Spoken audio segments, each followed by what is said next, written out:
I was hungry and you gave me food. I was thirsty and you gave me drink. I was a stranger and you made me welcome. Naked and you clothed me. Sick and in prison and you visited me, and you came to see me. This is from the Gospel reading for Sunday, the Feast of Christ the King. And I think we can see it speaks clearly of what it means to be king, to be a leader. It speaks of governance.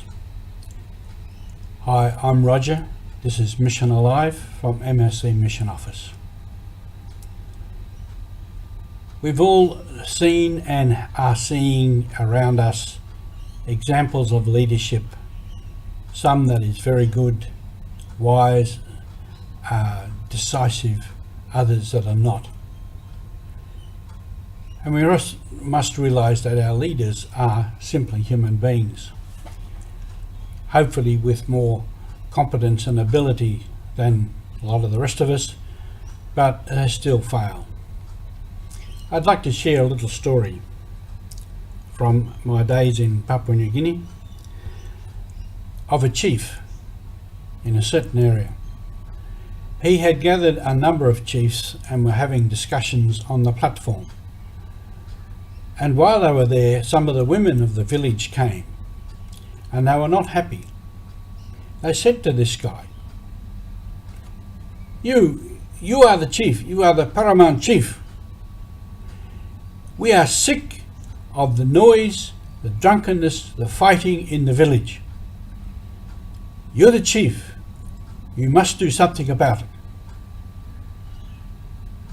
So he took it seriously. After some time, he gathered a number of the chiefs from all around the area, the senior chiefs, the junior chiefs.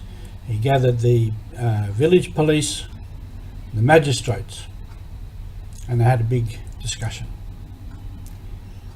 And at the end of the discussion, he said, all right, he said, you young chiefs, you go and you gather up all the young boys who are in trouble and you separate them.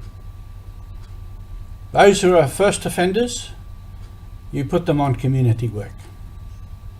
Those who are repeat offenders, go and get the police and get the police to arrest them.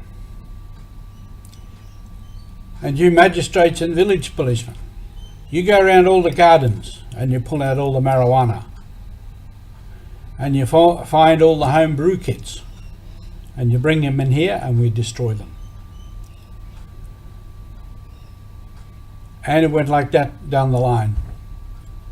And all those men who were leaders in some way or another went and did what they were supposed to do.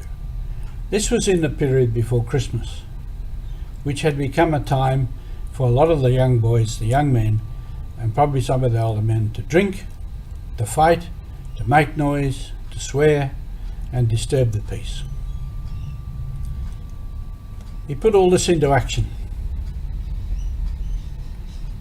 And I didn't see him for some months. When I met him again, I said, how are things down in the village? And he said, Father, he said, all the people are very happy. They say, now we can sleep at night.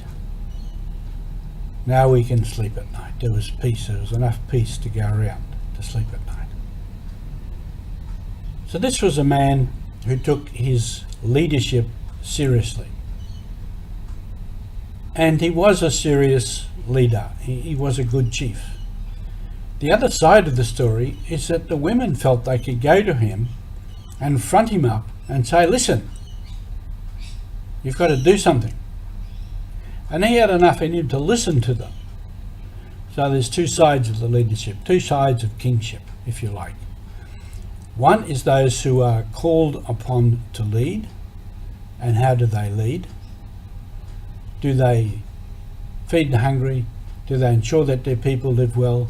Do they ensure that people are visited if they're sick or in prison? And all of those things. Do their people have a good life? Do they have peace? Can they sleep at night? The other side of it is those women who came, who had enough confidence and enough anger, if you like, to say, this has got to change, and you are the one to change it. And so the two things came together. So there's the leadership and those who are giving guidance, direction to the leaders. And leadership is part of who we are as church, and the church needs good quality leadership if into the future we are going to give peace to our people, to give a good way of life to all people. This is part of mission. This is part of being mission alive. Thank you for being with us.